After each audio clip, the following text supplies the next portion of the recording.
Tidak ada yang mudah dalam kehidupan ini kecuali yang Allah menjadikannya mudah. Dan sesuatu yang sulit kalau Allah berkehendak bisa jadi mudah.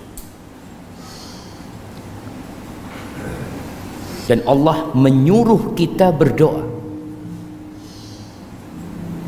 Pertanyaannya, Masya Allah, suara apa itu jemaah? Baik, yang jadi pertanyaan, kita ini berdoa enggak? Dalam sehari semalam, berapa lama kita memohon kepada Allah Azza wa Jalla? Banyak orang-orang yang berusaha, bekerja, berupaya, tapi doanya dikit. Karena dalam benak dia berpikir, ya usaha harus lebih keras daripada doa. Padahal enggak.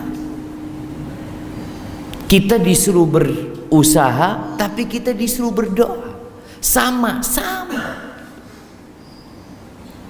Kalau dalam sehari kita berusaha 8 jam, kerja 8 jam, maka seharusnya 8 jam itu pula kita berdoa. Antum bisa melihat ada orang-orang yang kerjanya puluhan tahun hidupnya nggak berubah.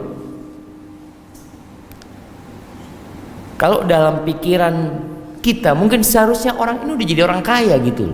Dia kerja dari muda, dari umur 17 sampai umur 50 tahun, tapi kok nggak berubah hidupnya. Dan ada orang yang kerjanya sedikit, hidupnya berubah. Apakah perubahan dalam hidupnya karena usaha dia atau karena campur tangan penguasa Allah Azza wa Jalla? Allah Jalla. Antum bisa melihat bagaimana Rasulullah sallallahu alaihi wasallam berjuang ketika perang Badar.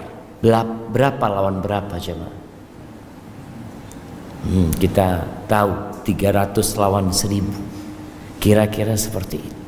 Kalau dalam akal kita nggak mungkin menang. Dan Rasul sallallahu alaihi wasallam ketika itu berdoa memohon kepada Allah Azza wa Jal, yang membuat Abu Bakar itu kebingungan. Melihat bersungguh-sungguhnya doa Nabi alaihi salatu wasallam malam tanggal 17 Ramadan. Para sahabat tidur, Rasul SAW nggak tidur sampai pagi. Beliau berdoa, sholat doa. Ketika beliau mengangkat tangan, sampai selendang di pundak Nabi SAW itu jatuh, diangkat lagi sama Abu Bakar, ditaruh di pundak Nabi SAW, jatuh lagi. Sampai Abu Bakar mengatakan, kafaka munasyadat rabbak, Allah akan kabulkan apa yang engkau pinta. Rasulullah SAW, janji Allah pasti ditepati. Tapi dalam doa itu Rasul SAW mengatakan, Allahumma anjiz wa'daka alladhi wa'adtani. Ya Allah, penuhi janjimu kepadaku ya Allah, tepati janjimu kepadaku ya Allah. Allahumma intuhlak hadhil usabah la tu'bad fil ardi ba'dalum. Ya Allah, kalau ini sahabat-sahabatku terbunuh hari ini, engkau nggak akan lagi disembah di muka bumi ini ya Allah. Sampai seperti itu doa Nabi SAW. Beliau yakin Allah akan kabulkan doanya, tapi kita disuruh yakin bersungguh-sungguh berdoa. Allah mengatakan, ud'uni astajib lakum. Kata Allah, kalian berdoa, minta sama aku, pasti aku kabulkan. Maka Allah ingatkan kejadian perang Badar itu, Allah ingatkan kita. Allah mengatakan, ittastaghithuna rabbakum fastajaba lakum anni mumiddukum bi alfin minal malaikah. Ketika ingat, ketika kalian istighatsah, minta tolong sama Allah Azza wa Jalla ketika perang Badar itu, lalu Allah tolong kalian, Allah turunkan 1000 malaikat. Subhanallah. Tapi kadangkala kita memang kurang berdoa. Kita itu lebih percaya kepada usaha kita. Kita itu lebih bergantung sama fulus kita daripada sama Allah Azza wa Jalla. Makanya kalau antum lihat 13 tahun Nabi Muhammad sallallahu alaihi wasallam di kota Mekah itu ngapain sih? Khamr masih halal diminum. Jadi sahabat itu masih minum di Mekah. Jilbab masih belum diwajibkan. Puasa belum turun. Kewajiban sholat itu baru diwajibkan tahun ke-10 kenabian. Masuk tahun ke-11 kenabian. Yang digarap itu akidah yang benar kepada Allah Azza wa Jalla. Keyakinan yang seharusnya hamba ini, gimana sih kita menghadapi kehidupan ini? Kita bisa lihat bagaimana para sahabat Nabi disiksa tapi tahan disiksa. Kira-kira kita ini kayak sekarang ini perlu disiksa enggak jemaah untuk keluar dari agama kita? Mungkin sebagian kita gara-gara fulus dijual agama. Apa mungkin kita bisa tabah seperti Bilal bin Rabah? Bilal itu dibeli sama Abu Bakar Siddiq dalam kondisi tertanam di tanah, di pasir. Disiksa sama Abu Jahal, sama Umayyah bin Khalaf. Hanya satu yang dia katakan, ahadun ahad, ahadun ahad, satu. Nggak kebayang nih bagaimana siksaan yang diterima Bilal bin Rabah, tapi keyakinan yang kuat dengan Allah Azza wa Jalla membuat dia jadi tenang. Nggak ada yang kemudian berpikir, aku nih udah masuk Islam tapi kok nggak dimudahkan urusannya sama Allah Subhanahu wa Ta'ala. Aku udah sholat, aku udah ngaji. Nggak ada di diri mereka itu semua. Bagaimana Nabi mendidik mereka. Memang pernah terjadi sekali para sahabat itu merasa, sampai kapan seperti ini? Khabbab bin Arad itu pernah dibakar. Agar dia keluar dari Islam ini dibakar. Allahu Akbar. Suatu hari Umar bin Khattab radhiyallahu anhu mengatakan, "Ya Khabbab, engkau mau nggak kisahkan kepada kita gimana siksaan yang engkau terima dulu?" Umar bin Khattab sudah tahu, tapi dia ingin menceritakan bagaimana perjuangan para sahabat mempertahankan agama kepada orang-orang yang baru masuk Islam, yang mereka dapat enaknya Islam tapi tidak merasakan perjuangan menegakkan agama Allah. Itu Khabbab nggak cerita dia. Dia langsung buka bajunya. Dia tunjukkan punggung. Umar bin Khattab mengatakan, aku nggak pernah melihat punggung seperti ini. Khabbab itu dibakar aja. Antum nggak lihat ada orang disiksa dengan dibakar di bara api. Sampai akhirnya bara api itu mati gara-gara air yang keluar dari dagingnya Khabbab bin Arad. Kenapa mereka digitukan? Mereka hanya mengatakan la ilaha illallah. Mereka nggak mencuri. Mereka mempertahankan la ilaha illallah. Inilah keyakinan yang kadang-kala kita ini yang Islam dari lahir nggak punya kayak gitu. Makanya kalau bicara doa, subhanallah, itu para sahabat yang disiksa-siksa, Khabbab bin Arad, Ammar bin Yasir, sempat datang kepada Nabi SAW. Dia datang jumpai Nabi SAW karena tahu tidak ada jalan kecuali memohon pertolongan Allah Azza wa Jalla. Mereka datang mengatakan, ya Rasulullah, ala tad'ullaha lana, ala tastansir lana, wahai Rasulullah, apa engkau tidak berdoa memohon kepada Allah buat kami? Apakah engkau tidak meminta pertolongan kepada Allah buat kita ya Rasulullah? Mereka sudah merasa gak kuat jemaah. Apa kata Nabi SAW? Itu di bawah naungan Ka'bah Nabi cerita. Ala laqad kana fi man kana qablakum. Kalian tahu orang-orang sebelum kalian. Yunsharu bimin min hadid. Mereka itu ditanam di tanah, kemudian ditaruh gergaji di kepalanya. Digergaji itu jamaah. Rambutnya terputus, masuk ke tulang kulitnya, ke kulitnya, terus ke tulangnya sampai terbelah jadi dua. Wa ma yaruddu dzalika an dini. Dan itu tidak membuat dia berpaling dari agamanya. Wa yumshatu bi amshatin min hadid. Ada yang disisir dengan sisir dari besi, sehingga daging itu berpisah dari tulangnya. Wa ma yaruddu dzalika an dini. Kata Nabi SAW, dan itu tidak membuat dia berpaling dari agamanya. Allah akan menyempurnakan agama ini. Hatta yasira rakib min Son'a ila Hadramut. Sampai nanti ada seorang yang berjalan dari Son'a ke Hadramut, melakukan perjalanan. La yakhafu illallah wa dhi'ba ala ghanami. Mereka tidak takut kecuali kepada Allah, dan mungkin kepada serigala yang akan menyerang kambing-kambing dia. Walakinnakum qaumun tasta'jilun. Tapi kalian adalah kaum yang tergesa-gesa. Subhanallah jemaah. Ini nih akidah yang kuat yang ditanamkan di hati para sahabat, yang membuat para sahabat tatkala mereka harus hijrah meninggalkan Mekah, ditinggal Mekah, tanah kelahiran mereka jemaah. Bayangkan Abdurrahman bin Auf, orang yang sukses kaya raya.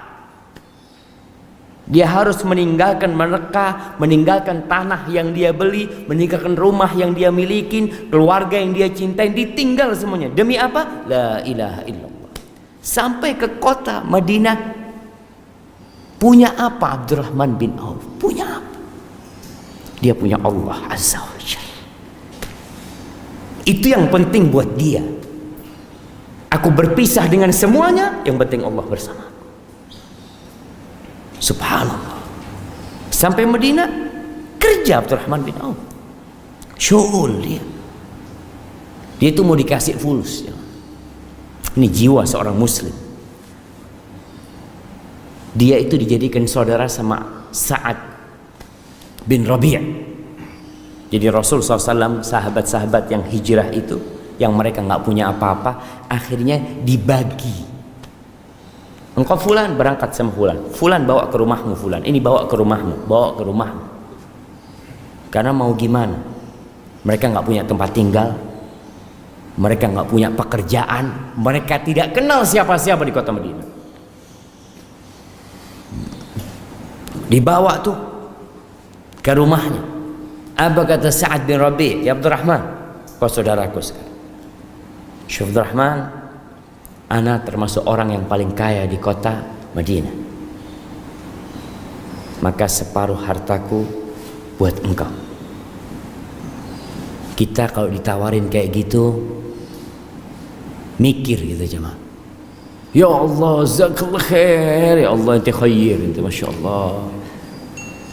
Ana punya 2 istri, kata Sa'ad bin Rabi'. Ente lihat mana yang lebih ente sukai.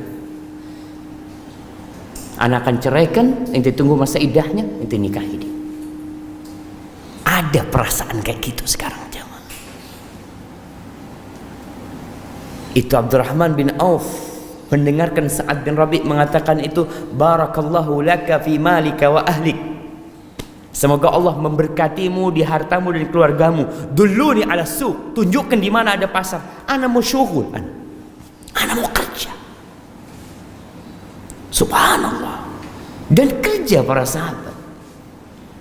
Umar bin Khattab, jagoan di kota Mekah, ke Madinah jadi penggembala kambing ya. Kerja dia semuanya. Karena dia punya keimanan yang kokoh.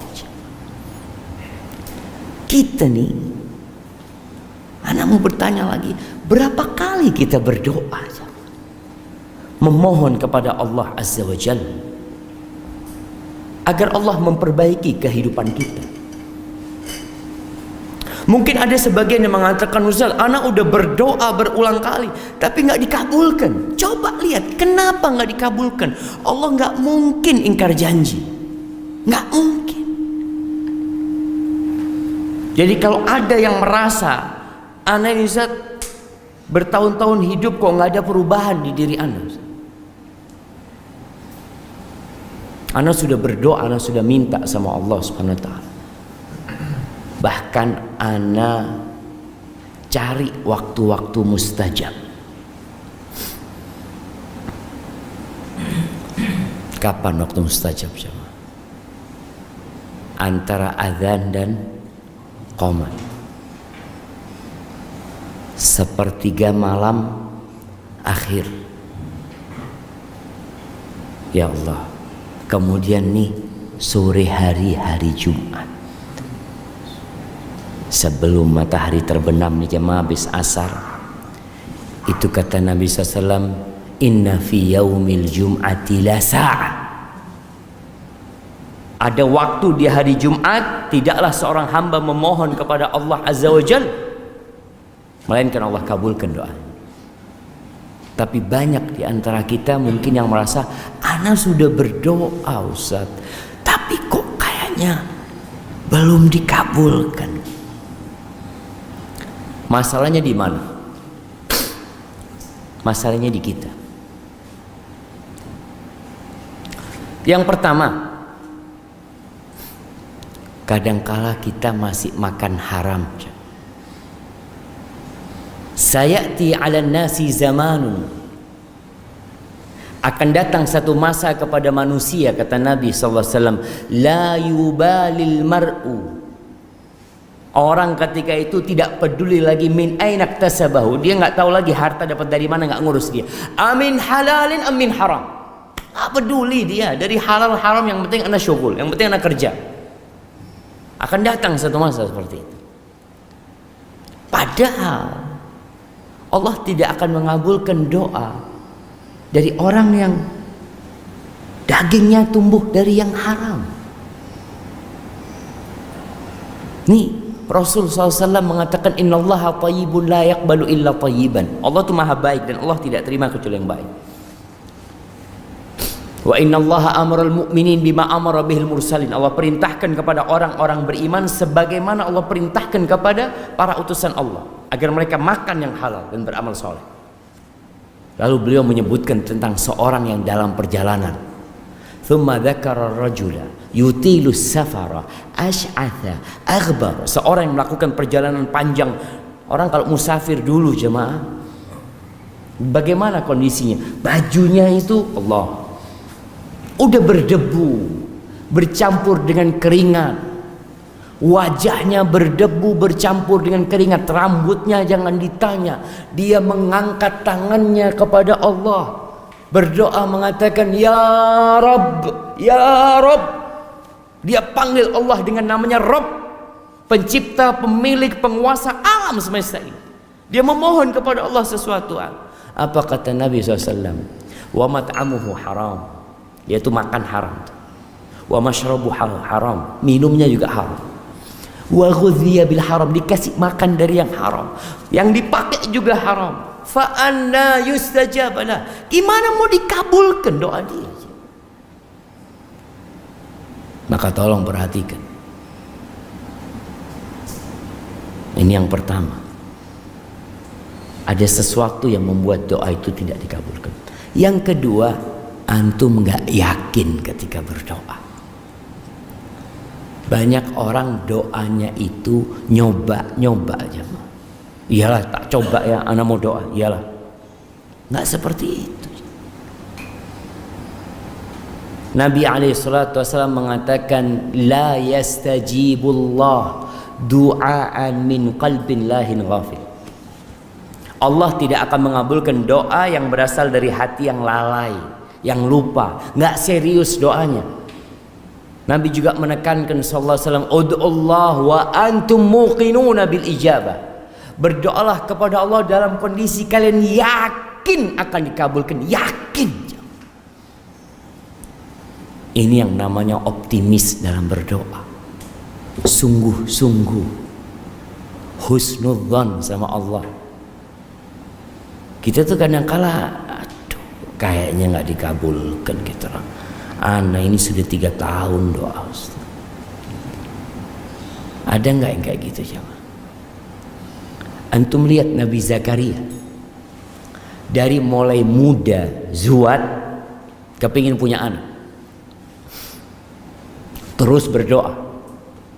Lewat umur 30 tahun berdoa, lewat umur 40 tahun harimnya nggak punya anak, berdoa, sampai umur 50 tahun harimnya nggak punya anak, terus berdoa. Umurnya 60 tahun berdoa, umurnya 70 tahun berdoa, umurnya 80 tahun, 90 tahun, dikatakan sampai 100 tahun beliau terus berdoa mengatakan, walam akun bidu'aika rabbi syaqiyya. Ya Allah, aku nggak pernah merasa sengsara dengan berdoa memohon kepadamu ya Allah. Nggak pernah aku merasa sengsara. Antum kira-kira kalau umur 50 tahun nggak dikasih anak, harimnya sudah 45, kira-kira menurut antum gimana? Kayaknya nggak mungkin. Ya, kita sering pakai akal kita, lupa dengan kekuatan Allah Azza wa Jalla. Dikasih anak sama Allah Azza wa Jalla Nabi Zakaria. Tidak dikasih anak dalam jangka waktu yang panjang, itu bukan berarti Allah tidak mengabulkan doa. Karena semua yang diminta sama hamba itu pasti dikasih 1 dari 3 hal. Yang pertama, yang dipinta dikasih. Minta anak, dikasih anak. Yang kedua, Allah tahu orang ini kalau dikasih anak berbahaya buat dia, maka ditahan itu anak, tapi dia dipalingkan dari musibah yang lebih besar atau yang setara dengan doa dia. Yang ketiga, Allah kasih yang lebih baik dari hal itu. Apa? Pahala di akhirat. Makanya ketika Rasul SAW menyampaikan hal itu, apa kata para sahabat? Idzan nukfir. Kalau gitu kita banyak-banyak berdoa nih. Kalau ternyata nggak ada ruginya doa aja. Kata Nabi SAW, Allahu Akbar, Allah akan kasih lebih banyak buat kalian. Maka itu yang kadang-kala hilang dari diri kita, keyakinan sama kekuatan Allah Azza wa Jalla. Ini ada cerita seorang syekh di Saudi. Ada seorang yang di PHK dari tempat kerjanya. Akhirnya dia ngelamar pekerjaan. Ngelamar pekerjaan, dia cari tempat-tempat yang punya kenalan. Dia minta tolong fulan, ana mau cari syugulan, itu kan punya kenalan di tempat ini, bisa bantu kita. Ya insya Allah. Ngomong sama fulan sampai 3-4 bulan. Suatu hari ketemu sama seorang syekh. Dilihat wajahnya cemberut ya. Antum lihat orang kalau punya utang itu wajahnya kelihatan coba. Aduh fulan alah. Di sini kira-kira yang punya utang yang mana coba? Antum kelihatan wajah-wajah yang susah gitu. Pura-pura ketawa tapi terpaksa dia. Nah, kelihatan orang itu susah. Lalu dia cerita, Syekh, ana ini lagi, ana sudah menghubungi fulan, dia punya lobby, tapi ana tunggu sampai saat ini belum ada jawaban. Dia ngelobi seseorang tapi belum ada jawaban sampai sekarang. Dia minta tolong sama fulan tapi sampai saat ini fulan juga belum kasih jawaban. Subhanallah. Akhirnya syaitan ngomong, kenapa engkau gak ketuk pintu Allah Azza wa Jalla? Cobalah sepertiga malam kau jangan tidur. Sepertiga malam akhir bangun, sholli, minta sama Allah. Subhanallah. Malam hari itu dia sholli,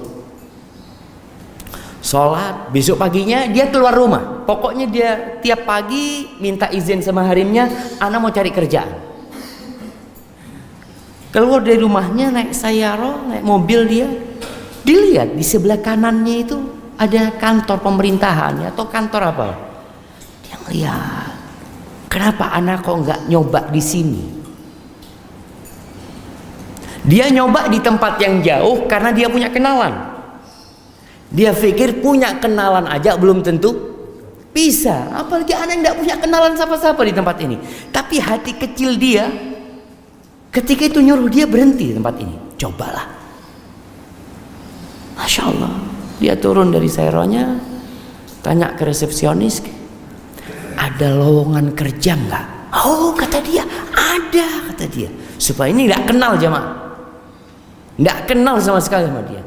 Coba ente naik ke atas, kata dia. Dia naik ke atas, assalamualaikum, ngobrol sama bosnya di sana. Nggak lama dia ngobrol langsung ditawari, oh kita ada 2 kerjaan, kata dia. Ente tinggal pilih ini sama itu. Dia sampai bingung, begitu mudahnya buat dia. Bulanan dia nunggu dari fulan, dia minta tolong fulan. Tapi hari itu dia nggak punya kenalan siapa-siapa.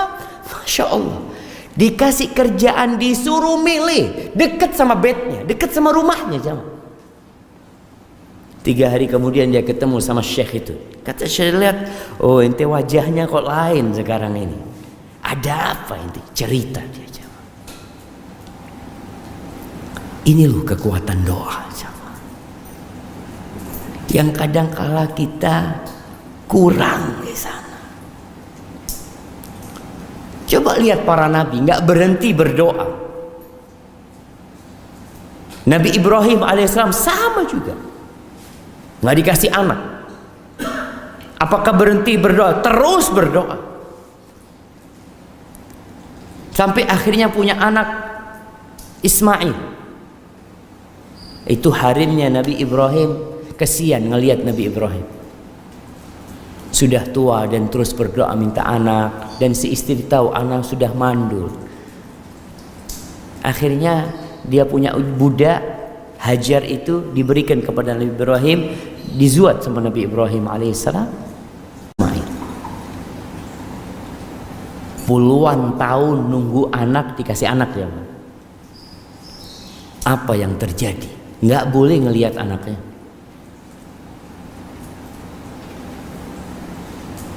Allah memerintahkan Nabi Ibrahim bawa anaknya Ismail bersama istrinya kemana? Ke Mekah. Lihat ujiannya para nabi. Jadi kalau ada orang yang merasa, ya Allah Ustaz berat bala ana ujian ana, la asyaddun nasi bala'an al-anbiya. Orang yang paling berat balaknya itu para nabi. Bukan kayak kita-kita jemaah. Para nabi yang paling berat cobaan. Bertahun-tahun gak dikasih anak, diuji. Beliau gak pernah mengatakan aku nih nabi, kenapa kok gak dikabulkan. Gak ada, dia yakin Allah akan kasih. Dikasih anak, keluar tuh Nabi Ismail, suruh taruh di Mekah. Taruh di Mekah, gak ada apa-apa di Mekah. Itu Nabi Ismail dibawa sama Hajar, dikasih 1 wadah kurma, kasih 1 tempat air, ditinggal sama Nabi Ibrahim alaihissalam. Bagaimana istri seorang nabi? Ketika Nabi Ibrahim pergi dengan kendaraannya, diikutin sama Hajar. Ya Ibrahim, ila man takiluna. Ibrahim, kau titipkan kita kepada siapa di tempat ini? Nggak ada siapa-siapa di situ. Nabi Ibrahim nggak noleh jemaah. Terus jalan Nabi Ibrahim, diikutin sama Hajar. Ya Ibrahim, ila man takiluna, dititipkan kepada siapa kita ini? Diam. Nabi Ibrahim nggak menjawab. Yang terakhir perempuan ini, Hajar ini berpikir mungkin pertanyaan ana salah, dirubah pertanyaannya. Apa pertanyaannya? Ya Ibrahim, Allahu amaraka bihada. Apakah Allah yang nyuruhmu melakukan ini? Kata Nabi Ibrahim, "Naam." Iya, kata dia. Apa kata Hajar? Pergi ke sana. Allah tidak akan melantarkan kita. Lihat keyakinan seperti ini. Bisa nggak kita sampai ke titik keyakinan bahwasanya Allah tidak akan melantarkan kita? Kalau bicara rizki, selama masih ada jatah umur kita di muka bumi ini, rizki akan datang. Antum kepalanya masih bisa goyang-goyang, masih ada rezeki. Diuji seperti itu Nabi Ibrahim. Sebelumnya, bagaimana ujian Nabi Ibrahim alaihissalam? Dilemparkan ke api. Bayangkan, ditelanjangi sama kaumnya. Nggak mudah, jangan masuk surga itu nggak mudah. Kita hanu jelas, senden makan pisang, makan anggur, gesa-gesa sana sini. Mungkin dengan cara seperti itu kita masuk surga. Pulang reku, tidur pagi, kerja lagi cari fulus, terus seperti itu. Makanya Allah tegur para sahabat Nabi. Setelah 13 tahun di kota Mekah, masuk ke kota Madinah, nggak berhenti ujian buat mereka. Bahkan Allah mengatakan, am hasibtum an tadkhulul jannah, kalian ngira kalian bisa masuk surga? Kalian belum ditimpa seperti apa yang menimpa orang-orang sebelum kalian. Tuh Nabi Ibrahim dibawa, diarak sama kaumnya, ditelanjangin, dilemparkan ke api. Ketika dalam perjalanan dari alat pelontar menuju ke api, datang malaikat Jibril alaihissalam. Ya Ibrahim, alaka ilayya haja. Ibrahim, kamu punya perlu sama aku. Kata Nabi Ibrahim, amma ilaika fala. Kalau sama kamu aku nggak ada perlu. Amma ilallahi fada'an. Tapi kalau sama Allah, sekarang aku perlu sama Allah. Nabi Ibrahim membaca hasbunallah wa ni'mal wakil. Cukup Allah, cukup Allah. Makanya ketika ada seorang yang berdoa mengatakan, nih bagaimana munajat seorang hamba ya, ketika dia berkata laitaka tahlu wal hayatu mariratun walaitaka tarda wal anamu ghidabu. Ya Allah, andai kata engkau itu manis dan kehidupan ini pahit, ya Allah, aku nggak peduli ya. Andai kata engkau ridha dan semua manusia yang ada di muka bumi ini benci sama aku, ya Allah, aku nggak peduli sama mereka. Laital ladzi baini wa bainaka amiru wa baini wa bainal alamin kharabu. Ya Allah, andai kata hubunganku dengan engkau itu baik, makmur, terjaga, dan hubunganku dengan manusia rusak, aku nggak peduli ya Allah. Idza sahha minkal wuddu fal kullu hayyinun wa kullu alladhi fawqa turabi turabu. Kalau benar cintamu ya Allah, semuanya jadi gampang. Semua yang ada di muka bumi ini tanah dan akan kembali menjadi tanah. Apa sekarang yang antum lihat? Siapa yang antum lihat di muka bumi ini bakal jadi tanah kembali? Tuh Nabi Ibrahim dilemparkan ke sana mengatakan hasbunallah wa ni'mal wakil. Apa yang terjadi dengan api itu?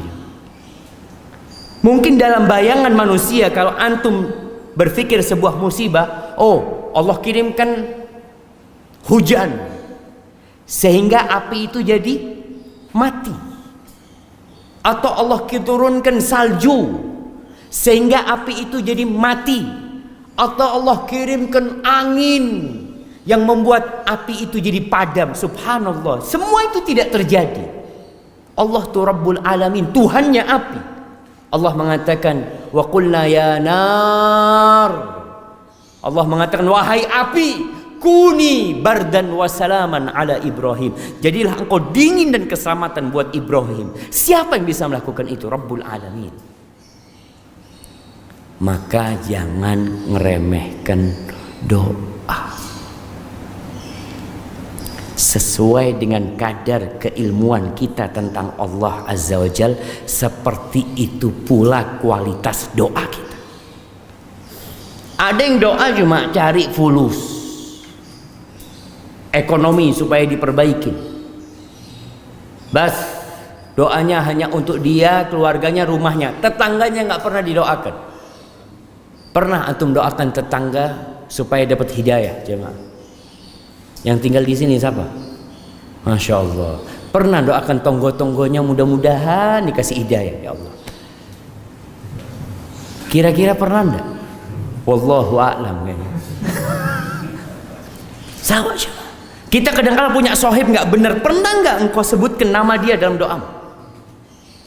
Ya Allah, fulan ini Allah tidak solli, ya Allah. Kesian fulan ini, ya Allah. Bukakan pintu hidayah buat dia. Pernah kita minta kayak gitu jemaah? Doa kita cuma rumah kita kadang-kadang. Kita, anak kita, orang tua kita selesai. Pembantunya nggak didoakan. Ada yang doakan pembantunya. Subhanallah. Kalau kita lihat bagaimana Rasulullah sallallahu alaihi wasallam mendoakan kaumnya. Nabi itu dilemparin batu sampai darah kakinya. Pulang dari Taif, ditawarin sama malaikat. Datang tuh malaikat penjaga gunung. In syi'ta an udbiq alaihimul akhsyabain.